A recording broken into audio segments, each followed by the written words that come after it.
Hi అండి. Hello అందరికీ. Welcome to smiley world. ఈరోజు అయితే మరొక ఇంపార్టెంట్ అప్డేట్తో మీ ముందుకైతే వచ్చేసాను. హాయ్ అండి, నేనండి మీ ఎల్పిజి గ్యాస్ సిలిండర్ని. రోజు గ్యాస్ సిలిండర్ అని అంటారు కానీ అసలు నా అసలు పేరు ఏంటో మీకు తెలుసా? ఎల్పిజి అండి. ఎల్పిజి అంటే లిక్విఫైడ్ పెట్రోలియం గ్యాస్ అండి బాబు. నేను మీకు గుర్తున్నానా? నేను మీకెందుకు గుర్తుంటానులేండి. ఎప్పుడో నెల ముందు 2 నెలల ముందు నన్ను తీసుకొచ్చి ఆ బండ కిందో సందులోనో నన్ను పెట్టి పాడేస్తారు. ఇంకా నేనేం గుర్తుంటాను చెప్పండి మీకు? ఎప్పుడో 2 నెలలు అయిన తర్వాత గ్యాస్ అయిపోయాక గుర్తొస్తాను నేను మీకు. అప్పుడు తీసి గ్యాస్ ఆయనకి ఫోన్ చేసి అప్పుడు మళ్ళీ అప్పుడు దాకా నేనే అసలు నేను ఒకడు ఉన్నాననే మీకు గుర్తుండను. చాలు చాలులే చెప్పావులే. నా కష్టాలతో పోల్చుకుంటే నీ కష్టాలు ఏ పాటివి. నన్నైతే ఏనాడు తుడిసిన పాపాను కూడా పోరు కదా వీళ్ళు. ఎప్పుడు చూసినా నాకు నిమిషానికి ఒకసారి నా మీద వంట చేయడం తప్ప నన్ను క్లీన్ చేసింది లేదు, నన్ను కడిగేది లేదు. ఎప్పుడో పండగలకో పబ్బాలకో ఒకసారి ఏదో చుట్టాలు వస్తారు కదా, వాళ్ళకి చూపించడానికి మాత్రం నన్ను తలతల్లాడిస్తారు. తర్వాత నా పరిస్థితి ఇంతే.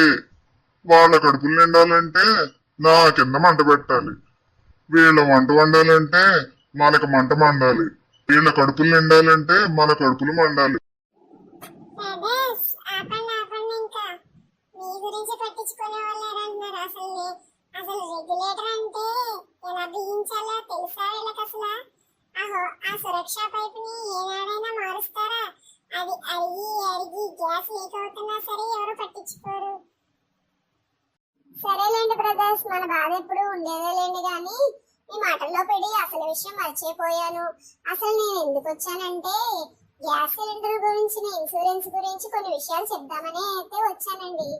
ఎల్పిజి సిలిండర్ ఇన్సూరెన్స్ చేయించుకుంటే గనక 50 లక్షల పరిహారం అయితే వస్తుందండి. సిలిండర్ ప్రమాదాలు ఏమైనా జరిగితే గనక ఆ విషయాలు చెప్దామని అయితే వచ్చాను.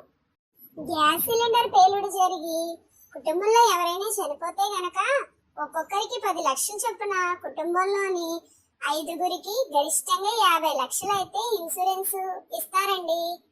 అలాగే చికిత్స కోసం అయితే 2 లక్షల రూపాయలు పరిహారంగా కూడా ఇస్తారు.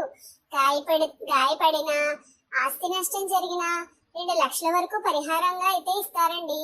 దీనికోసం మీరు చేయవలసినవి ఏంటంటే మొదటగా పోలీసులకు అయితే ఫిర్యాదు చేయాలండి. తర్వాత ఎఫ్ఐఆర్ రాయించి గాయపడితే గనక హాస్పిటల్ బిల్లులు, చనిపోతే గనక post mortem report, death certificate ను కూడా అటాచ్ చేసి తీసుకుని వెళ్లి డీలర్ కి అందజేయాలండి. ఎక్స్ట్రా ప్రీమియం అయితే ఏమీ కట్టకలేదండి. హెచ్పిసిఎల్, ఇండియన్, బీపీసీఎల్ గ్యాస్ కంపెనీలు అయితే 50 లక్షల వరకు కవర్ వచ్చేలాగా ఇన్సూరెన్స్ అయితే చేయిస్తాయి. దీనిలో ప్రమాదం అనేది ఏ స్థాయిలో ఉంది, ఎంతమందికి గాయాలయ్యాయి, ఎంతమంది మరణించారు అనే దానిపై అయితే ఈ ఇన్సూరెన్స్ వచ్చే కవరేజ్ అయితే ఆధారపడి ఉంటుంది. దీన్ని 3 కేటగిరీలుగా అయితే విభజించారు. పర్సనల్ యాక్సిడెంట్ అంటే గ్యాస్ సిలిండర్ వల్ల కనుక మరణిస్తే అతని కుటుంబానికి 10 లక్షల రూపాయలు అయితే ఇస్తారు. అలా ప్రమాదంలో ఎంతమంది చనిపోతే ఒక్కొక్కరికి 10 లక్షల రూపాయలు ఇన్సూరెన్స్ అయితే వస్తుంది. మెడికల్ ఎక్స్పెన్సెస్ గురించి చూద్దాం. ప్రమాదంలో గాయపడిన వారి చికిత్సకు అయ్యే ఖర్చులన్నీ ఇన్సూరెన్స్ కంపెనీలు ఇస్తాయి. ఇది 15 లక్షల రూపాయల వరకు అయితే ఉంటుంది. ఆ ప్రమాదంలో గాయపడిన వారు ఒక్కొక్కరికి 1 లక్ష రూపాయలు అయితే ఇస్తారు. ప్రాపర్టీ డ్యామేజ్ కు వచ్చి ప్రమాదంలో దెబ్బతిన్న ఆస్తికి 1 లక్ష రూపాయల వరకు ఇన్సూరెన్స్ కవరేజ్ అందిస్తారు. ఇదండి ఎల్పిజి గ్యాస్ ఇన్సూరెన్స్ గురించిన విషయాలైతే. సరే, ఇప్పుడు గ్యాస్ సిలిండర్ ప్రమాదాలు జరగకుండా ఉండాలంటే ఏమేం జాగ్రత్తలు తీసుకోవాలో చూద్దాం. మొదటిగా రెగ్యులేటర్ కనెక్షన్ పెట్టడానికి వచ్చిన వాళ్ళు మాత్రమే పెట్టాలి. లేకపోతే గనక గ్యాస్ సిలిండర్ వేయడానికి వచ్చిన గ్యాస్ ఏజెన్సీ వాళ్ళతో అయినా పెట్టించుకోవచ్చు. ఈ ట్యూబ్ ని సురక్ష హోజ్ అంటారు. ఈ ట్యూబ్ ని 2 years కి మస్ట్ గా మనం చేంజ్ చేసుకోవాలి. గ్యాస్ స్టవ్ పైన ఉండాలి, సిలిండర్ అనేది కింద ఉండాలి. రెండు ప్రక్క పక్కన మాత్రం పెట్టకూడదు.